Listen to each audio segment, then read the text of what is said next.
Hello friends, स्वागत है आपका हमारे चैनल पर।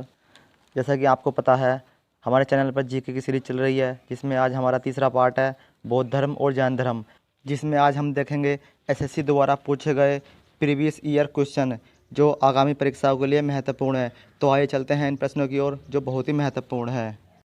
पहला प्रश्न है, गौतम बुद्ध का जन्म स्थान कौन सा था? इसका सही जवाब है लुम्बिनी, यानी गौतम बुद्ध का जन्म लुम्बिनी में हुआ था। आइए इसकी व्याख्या देखते हैं। इसकी व्याख्या क्या कहती है? गौतम बुद्ध का जन्म 563 ईसा पूर्व में लुम्बिनी नामक स्थान पर हुआ था। इनके बचपन का नाम सिद्धार्थ। इन्होंने बौद्ध धर्म की स्थापना की थी। इन्हें एशिया का ज्योतिपुंज भी कहते हैं। दूसरा सवाल है, गौतम बुद्ध का जन्म स्थान क्या था? यानी इसका सही जवाब है अशोक मौर्य का रुम्मीदेवी लेक, यानी यहाँ से इनके जन्म स्थान की जानकारी मिलती है। आइए तीसरा सवाल देखते हैं। तीसरा सवाल क्या कहता है? बुद्ध किस वंश के थे? यानी ये बुद्ध किस वंश से संबंधित थे? तो इसका सही जवाब है शाक्य वंश। बुद्ध किस वंश से संबंधित थे? ये शाक्य वंश से संबंधित थे। आइए इसकी व्याख्या देखते हैं। बौद्ध धर्म के प्रवर्तक महात्मा बुद्ध शाक्य वंश से संबंधित थे। इनका जन्म कपिलवस्तु के लुम्बिनी नामक शाक्य मुखिया शुद्धोधन के यहाँ पर हुआ था। इनके पिता का नाम क्या था? शुद्धोधन। ठीक है, याद रखेंगे ये बात। आइए चलते हैं अपने चौथे प्रश्न की ओर। चौथा प्रश्न है, प्रथम बौद्ध परिषद कहाँ आयोजित की थी? यानी प्रथम बौद्ध परिषद कहाँ आयोजित की गई थी? तो इसका सही जवाब है, इसका सही जवाब क्या है? इसका सही जवाब है राजगृह, यानी प्रथम बौद्ध संगति राजगृह में आयोजित की गई थी। आइए इसकी व्याख्या देखते हैं। इसकी व्याख्या है, प्रथम बौद्ध परिषद का आयोजन मगध सम्राट अजातशत्रु के समय में राजगृह में सतपर्णी की गुफाओं में किया गया था। यानी कितना वो सवाल है, इसका आयोजन राजगृह में किया गया और सतपर्णी की गुफाओं में किया गया था। इस बौद्ध परिषद की अध्यक्षता किसने करी थी? महाकश्यप ने करी थी। इसकी स्थापना यानी इस परिषद की अध्यक्षता महाकश्यप ने की थी। ठीक है, याद रखेंगे। आइए चलते हैं अपने अगले प्रश्न की ओर। अगला प्रश्न है, पांचवी बौद्ध परिषद का आयोजन किसने किया था? वेरी इम्पोर्टेंट सवाल, क्योंकि हम 4 ही बौद्ध परिषद पढ़ते हैं और इसमें पूछा गया है पांचवी बौद्ध परिषद। तो इसका सही जवाब है, ये किसने किया था? ये किया था हर्षवर्धन ने। यानी इसका सही जवाब क्या हो जाएगा? हर्षवर्धन। आइए इसकी व्याख्या देखते हैं। इसकी व्याख्या है, पांचवी बौद्ध परिषद का आयोजन हर्ष के समय कन्नौज में किया गया था, जबकि अशोक के समय तीसरी और कनिष्क के समय चौथी बौद्ध परिषद का आयोजन किया गया था। ठीक है, याद रखेंगे। मैं इसकी आपको ट्रिक भी बताऊंगा चारों बौद्ध परिषद याद करने की, उसके लिए हमारे चैनल पर बने रहे। आइए चलते हैं अगले प्रश्न की ओर। छठा प्रश्न है, बुद्ध का अर्थ क्या होता है? यानी इस बुद्ध का जो अर्थ होता है वो क्या होता है? तो इसका सही जवाब है ज्ञान की प्राप्ति, यानी ज्ञान प्राप्ति। बुद्ध का अर्थ होता है ज्ञान प्राप्ति। आइए इसकी व्याख्या देखते हैं। 6 वर्षों की साधना के पश्चात 35 वर्ष की आयु में, कभी कभी ये सवाल भी पूछ लिया जाता है कि गौतम बुद्ध को कितनी वर्ष की आयु में ज्ञान की प्राप्ति हुई थी? तो 35 वर्ष की आयु में वैशाख पूर्णिमा की रात को एक पीपल वृक्ष के नीचे सिद्धार्थ को ज्ञान प्राप्त हुआ। इसके बाद वह बुद्ध के नाम से विख्यात हुए। अतः बुद्ध का अर्थ ज्ञान की प्राप्ति होता है। ठीक है, अगला प्रश्न देखते हैं। 6 प्रश्न हो चुके हैं। 7वां प्रश्न ये रहा। 7वां प्रश्न है, बौद्ध साहित्य की पहचान कीजिए। यानी इसमें से बौद्ध साहित्य कौन सा है जिसमें बौद्धों के बारे में बताया गया है? तो इसका सही जवाब है त्रिपिटक। इसका सही जवाब है त्रिपिटक बौद्धों का। आइए इसकी व्याख्या देखते हैं। त्रिपिटक बौद्ध धर्म के साहित्य का अंग है। ये क्या हैं? ये 3 हैं। एक सुत्त पिटक, विनय पिटक और अभिधम्म पिटक। ये 3 पिटक हैं। उपनिषद एवं अरण्यक वैदिक ब्राह्मण धर्म से तथा अंग जैन धर्म से संबंधित है। ये भी याद रखेंगे। अंग किससे संबंधित है? अंग जैन धर्म से संबंधित है। 8वां प्रश्न देखते हैं। बौद्ध धर्म से समाज के दो वर्गों को अपने साथ जोड़कर एक महत्वपूर्ण प्रभाव छोड़ा था। ये वर्ग कौन से थे, यानी जिन पर महत्वपूर्ण प्रभाव छोड़ा था? तो इसका सही जवाब क्या हो जाएगा? इसका सही जवाब है स्त्रियां एवं शूद्र। आइए इसकी व्याख्या देखते हैं। बौद्ध धर्म ने स्त्रियों और शूद्रों के लिए अपने द्वार खोलकर समाज पर गहरा प्रभाव जमाया। ब्राह्मण धर्म ने स्त्रियों और शूद्रों को एक ही दर्जे में रखा। उनके लिए न यज्ञोपवीत संस्कार का विधान किया और न ही वेद अध्ययन का, यानी वेदों के लिए भी उनका कोई उनके लिए इसकी कोई ज़रूरत नहीं समझी। बौद्ध धर्म ग्रहण करने पर उन्हें इस अधिकारहीनता से मुक्ति मिल गई। ठीक, अगला प्रश्न देखते हैं।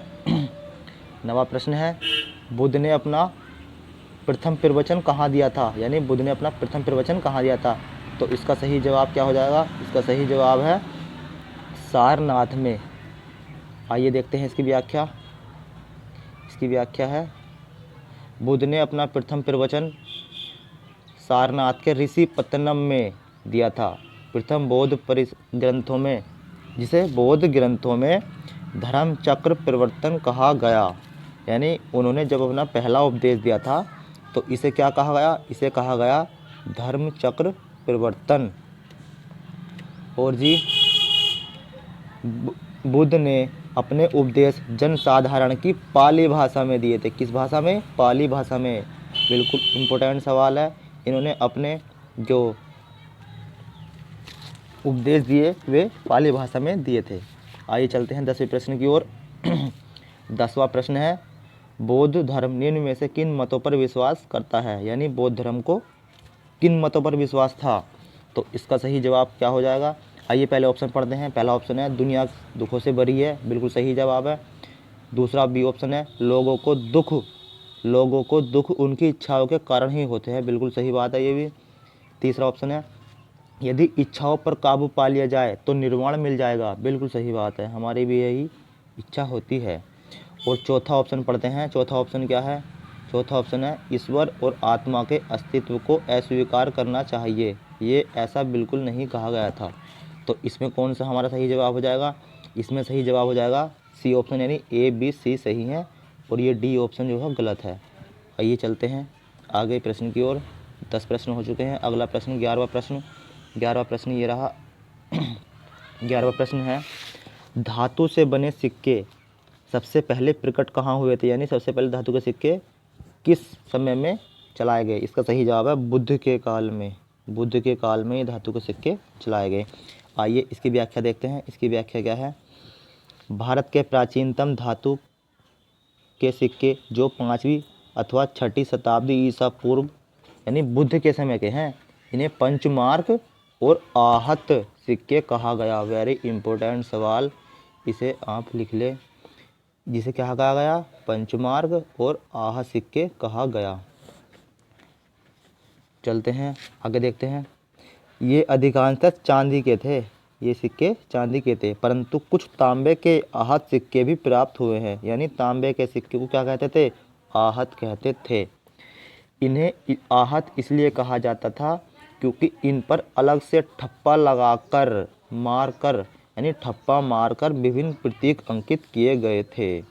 ऐसे सिक्के समूचे देश में तक्षशिला से मगध तक और मगध से मैसूर तक मिले थे। ठीक है, ये बात भी याद रखेंगे। चलते हैं अगले प्रश्न की ओर। अगला 12वां प्रश्न। 12वां प्रश्न है, प्रारंभिक बौद्ध धर्म ग्रंथों की रचना किसमें की गई थी, यानी कौन सी भाषा में प्रारंभिक बौद्ध धर्म के ग्रंथों की रचना की गई थी? तो इसका सही जवाब हो जाएगा पाली भाषा में, यानी पाली मठ में इनकी रचना की गई थी। आइए इसकी व्याख्या देखते हैं। प्रारंभिक बौद्ध धर्म ग्रंथों की रचना पाली भाषा यानी पाली पाठ में की गई थी। पाली उस समय के आमजन की भाषा थी। बाद में बौद्ध धर्म ग्रंथ संस्कृत में भी लिखे गए। बाद में ये संस्कृत में भी लिखे गए। अगला प्रश्न देखते हैं, 13वां प्रश्न। आरंभिक बौद्ध साहित्य किस भाषा में रचे गए? आरंभिक बौद्ध साहित्य, अभी आपने इसका उत्तर देखा है, ये रचे गए थे किस भाषा में? ये थे पाली भाषा में। आइए चलते हैं अगले प्रश्न की ओर। 14वां प्रश्न। 14वां प्रश्न है, निम्नलिखित में से बौद्धों का पवित्र ग्रंथ कौन सा है, यानी बौद्धों का पवित्र ग्रंथ कौन सा है? इसका सही जवाब है त्रिपिटक। त्रिपिटक में बौद्धों के बारे में बताया गया है। आइए इसकी व्याख्या देखते हैं। त्रिपिटक यानी इसमें कौन कौन शामिल है? सूत पिटक, विनय पिटक, अभिधम्म पिटक। इन तीनों का मिश्रण क्या है? त्रिपिटक। त्रिपिटक बौद्धों का पवित्र ग्रंथ है। सूत पिटक में बौद्ध धर्म के उपदेश संग्रहित हैं। विनय पिटक में भिक्षु और भिक्षुणियों के संग एवं दैनिक जीवन संबंधित, अभी आगे भी आगे भी है, इसकी व्याख्या भी देखते हैं, यानी दैनिक जीवन संबंधी आचार विचार नियम संग्रहित हैं। जबकि अभिधम्म पिटक में बौद्ध धर्म दार्शनिक सिद्धांतों का वर्णन किया गया है।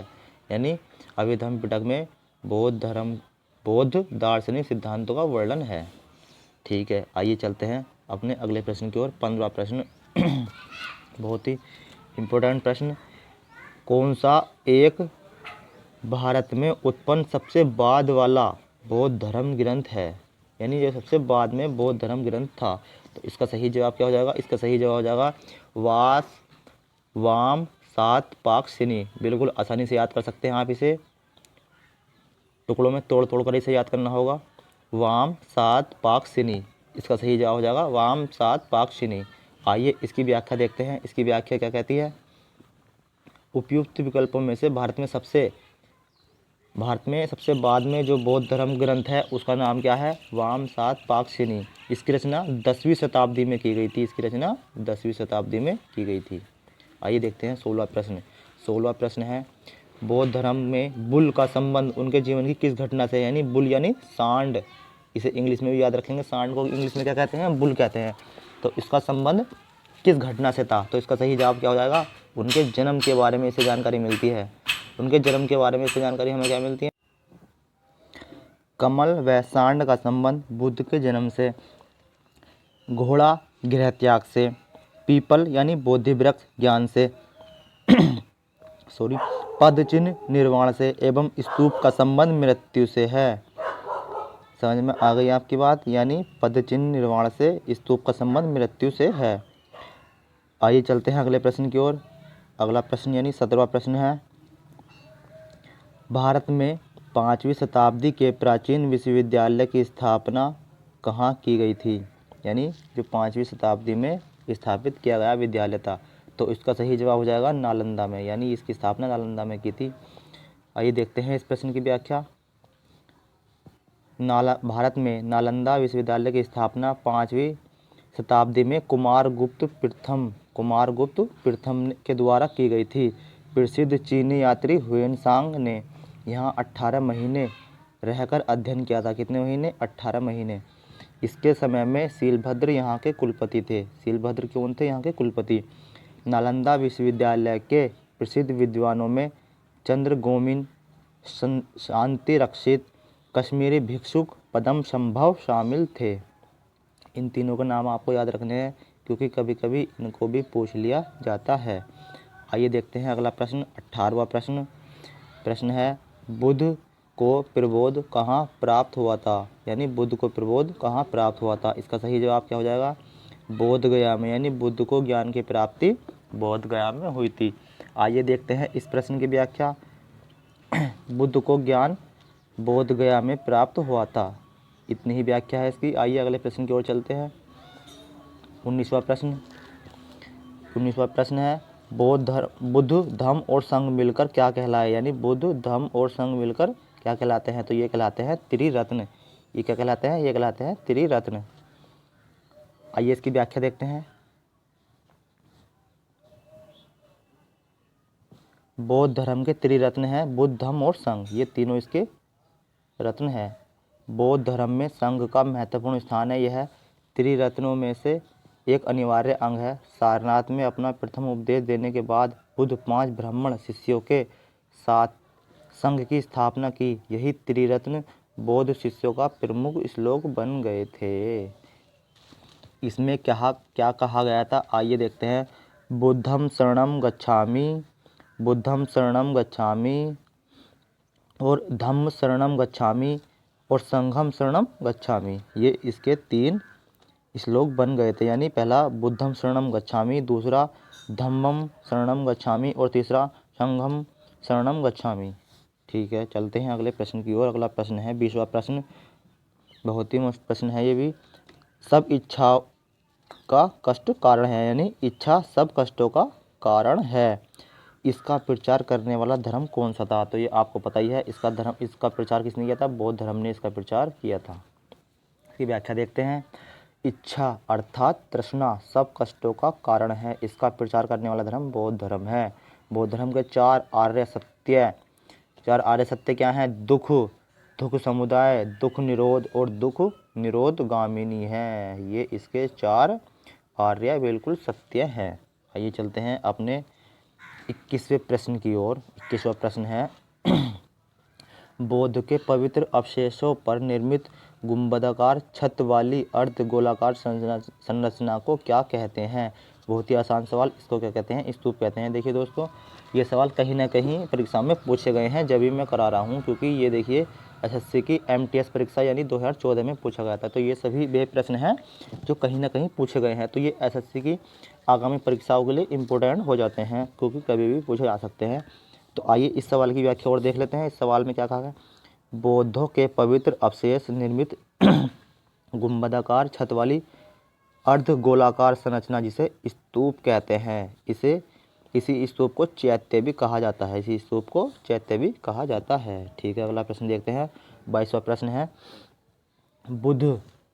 बुद्ध का समकालीन कौन था? इसका सही जवाब क्या हो जाएगा? इसका सही जवाब देखिए, बुद्ध के समकालीन शासकों में से मगधराज बिंबिसार, अजातशत्रु, कौशल नरेश प्रसेनजीत तथा वत्सराज उदयन थे। महापद्मनंद बुद्ध के समकालीन नहीं थे। महापद्मनंद बुद्ध के समकालीन नहीं थे। तो इसमें क्या पूछा गया था? कौन सा शासक बुद्ध का समकालीन था? तो ये सवाल का जवाब मतलब गलत हो जाएगा।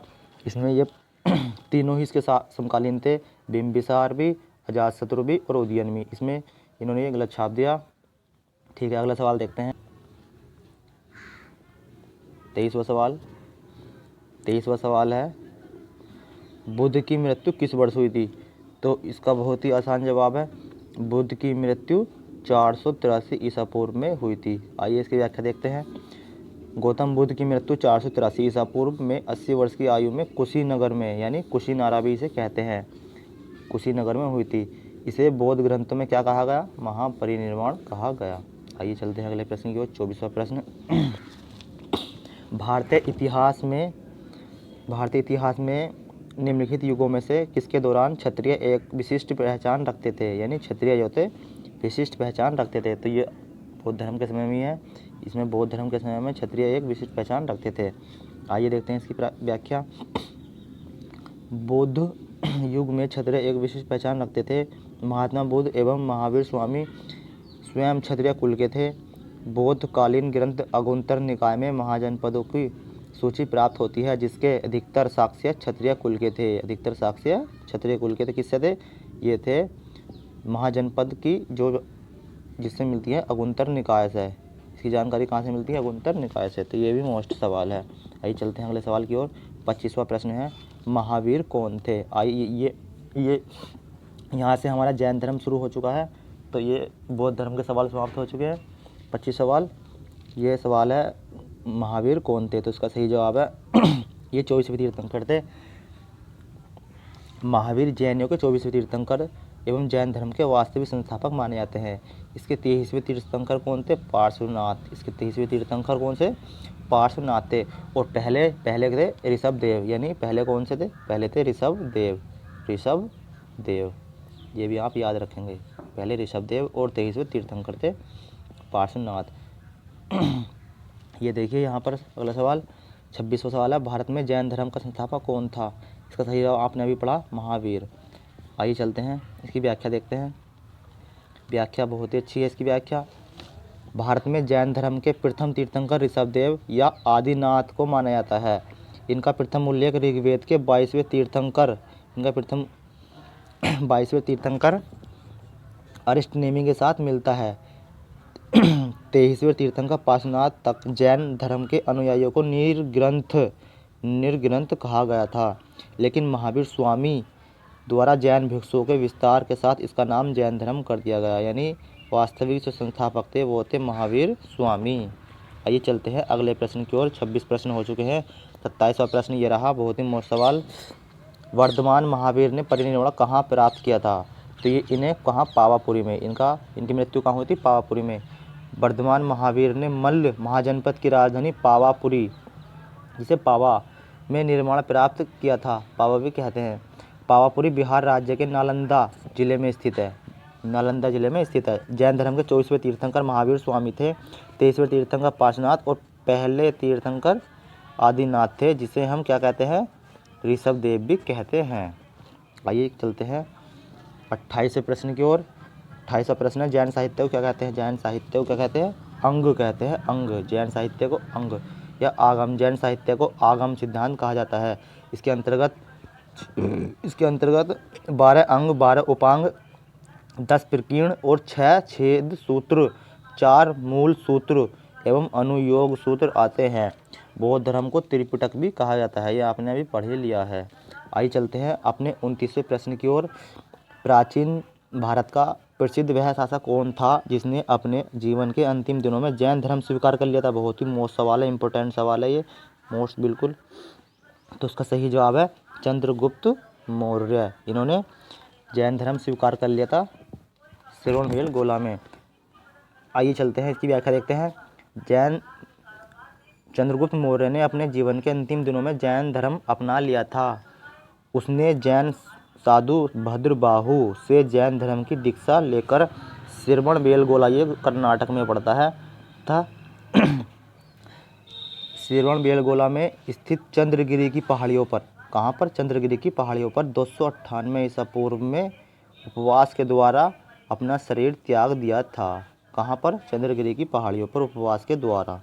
आइए चलते हैं अपने 30वें प्रश्न की ओर। 30वां प्रश्न है, दक्षिण भारत में प्रसिद्ध जैन केंद्र क्या है? दक्षिण भारत में जो जैन केंद्र है, इसका राइट आंसर है श्रवणबेलगोला। श्रवणबेलगोला में ये जैन केंद्र स्थित है। इसकी व्याख्या देखते हैं। दक्षिण भारत में प्रसिद्ध जैन केंद्र कर्नाटक में मैसूर में स्थित श्रवणबेलगोला है। यह गोमतेश्वर की मूर्ति चामुंड राय ने बनवाई थी। यहाँ पर जो गोमतेश्वर की मूर्ति है, किसने बनवाई थी? चामुंड राय ने बनवाई थी। मोस्ट सवाल है ये भी। आइए चलते हैं अपने अगले प्रश्न की ओर। अगला प्रश्न समाप्त। ये प्रश्न समाप्त हो चुके हैं। अब देखते हैं, जल्दी से आपको एक रिवीजन और करा देते हैं, क्योंकि जो आपने पढ़ा है उसका रिवीजन भी बहुत ज़रूरी है, इसलिए हम आपको फटाफट रिवीजन करा देते हैं। तो ये तथ्यात्मक प्रश्न है जिसके आंसर सवाल के अंदर ही हैं, आपको मिल जाएंगे। तो मैं इन सवालों को पढ़ता जाऊंगा, आप ध्यान से सुनेंगे तो ये मोस्ट सवाल आपको, जो मोस्ट सवाल हैं आपको यहाँ पर मिल जाएंगे। आइए चलते हैं इन प्रश्नों की ओर, फटाफट रिवीजन करते हैं। पहला इसमें सवाल है, पहला सवाल क्या है? भगवान बुद्ध ने कुशीनगर में अपने प्राण त्यागे थे, जिसे क्या कहा गया? बौद्ध में कहा गया महापरिनिर्वाण। ये देखिए 2001 और 2002 में पूछा गया। ठीक है, अगला प्रश्न देखते हैं क्या है इसमें। बुद्ध ने अपना प्रथम उपदेश कहाँ दिया था? ये दिया सारनाथ में। प्रथम उपदेश सारनाथ में। दूसरा, पाली भाषा का ज़्यादा उपयोग बौद्धवाद के प्रचार के लिए किया गया। किसके लिए? बौद्धवाद के प्रचार के लिए। अगला देखते हैं, त्रिपिटक, सुत्तपिटक, विनय पिटक, अभिधम पिटक बौद्धों का धार्मिक ग्रंथ है। ठीक है, अगला सवाल देखते हैं।